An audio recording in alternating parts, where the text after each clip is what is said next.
It has been about 2 years since I did a what's in my camera bag video, and being the start of 2024, I thought what better time than now to talk about what I've been using to shoot my videos and photos with and what I will be using this year. Starting with the camera bag itself, I am using the Peter McKinnon pneumatic 35-liter camera bag. I have been using this exact backpack for about 3 years now, and I do have a long-term review of this bag on this channel if you're interested in this and want to get a little more in depth with it. But without further ado, let's jump in and see what I use to shoot my videos.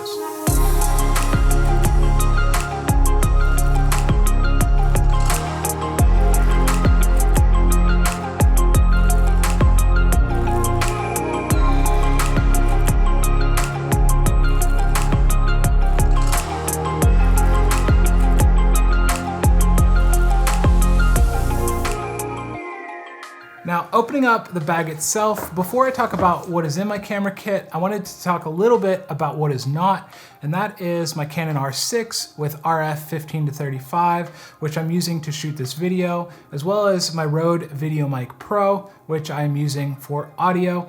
And the Rode VideoMic Pro typically lives up here, and R6 with 15-35 down here, but everything else is laid out exactly as it would be, including my Canon RF 50mm f1.8. This is just a nice, affordable, do-it-all lens. It is great for shooting B-roll, great for portrait work, great for some close-ups.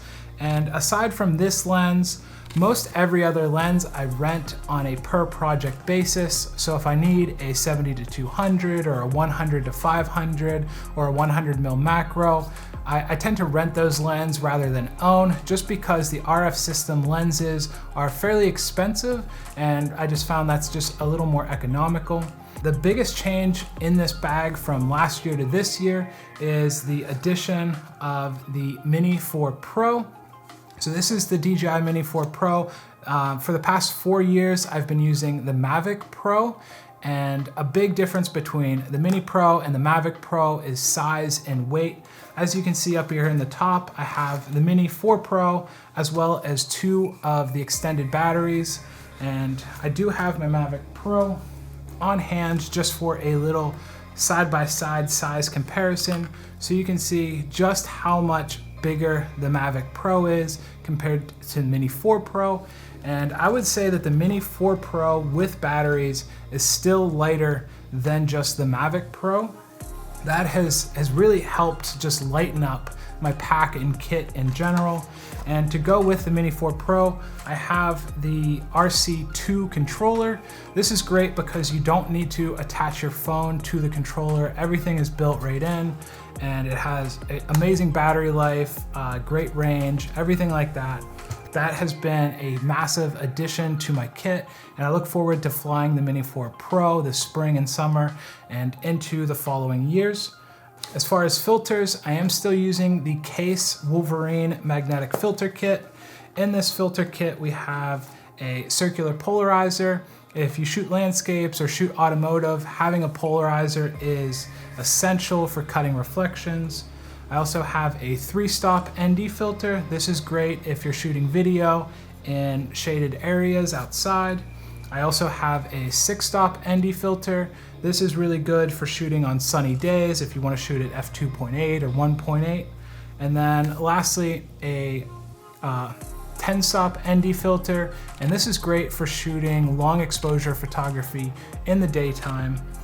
As well, very last but not least, we have a microfiber for keeping that stuff clean.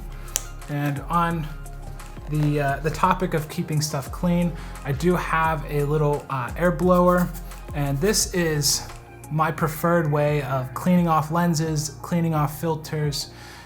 Even though there is a microfiber in the Case kit, I would recommend not using microfiber if you absolutely don't need to. Using air or using something that you're not touching the glass or touching the filters is going to reduce the risk of scratching them, so a little air blower can go a long way.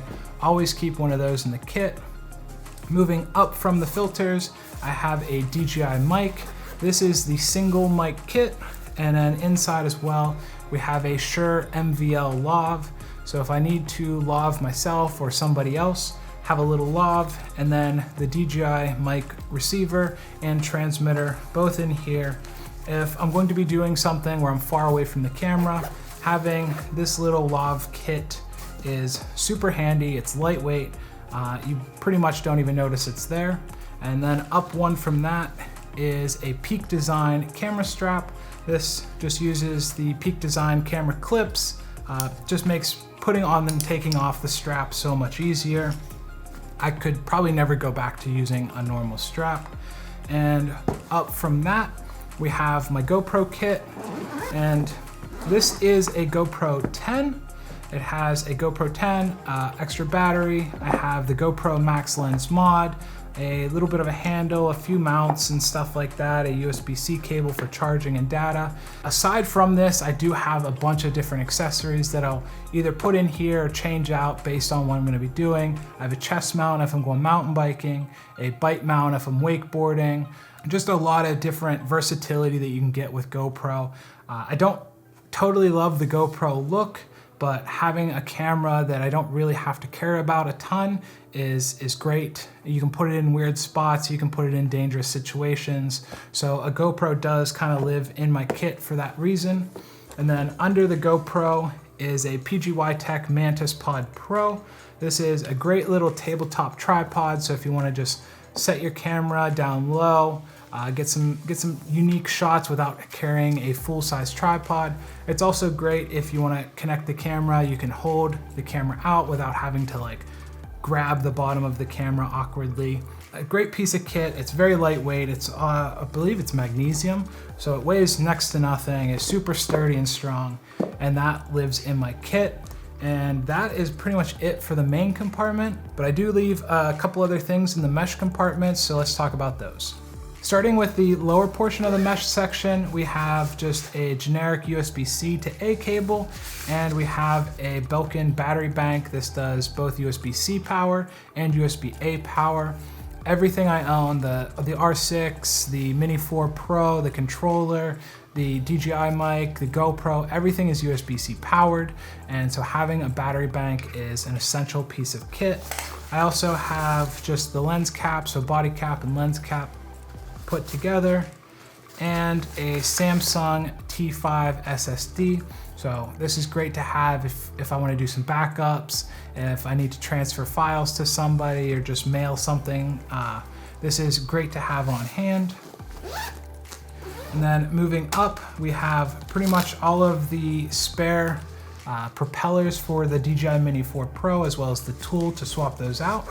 And we have a little DJI Mini 4 Pro ND kit.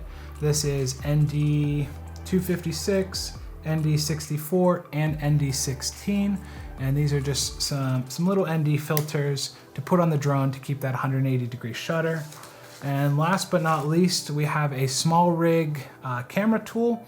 This is a great little tool. On one side, you have all your Allen keys, and these are all pretty much standardized sizes for camera cages, for base plates, for most anything that you're gonna run into. Tripods will have one of these three size Allen keys. Then on the other side, you have a fairly large turning tool for base plates, a Torx bit, so a T25 for camera cages, and then a Phillips head. And compared to something like a Leatherman, not having a blade on this is great because I can leave this in the bag as a carry-on item. I don't have to worry about checking something or getting stopped at an airport. And a great little piece of kit that just lives up here. And if I ever need it, I have it. And that is pretty much gonna do it for my camera kit. As you might have noticed, it is a fairly lightweight kit, and that is on purpose because as I found, just adding more and more stuff complicates the creative process, complicates making videos. And so I want something that is small and lightweight and easy to use so that I have less friction when it comes to taking photos and making videos. And that is exactly why this kit is laid out the way it is. If you have any questions, please leave those in a comment down below and I'll do my best to answer them. Thank you so much for watching, and I'll see you in another one.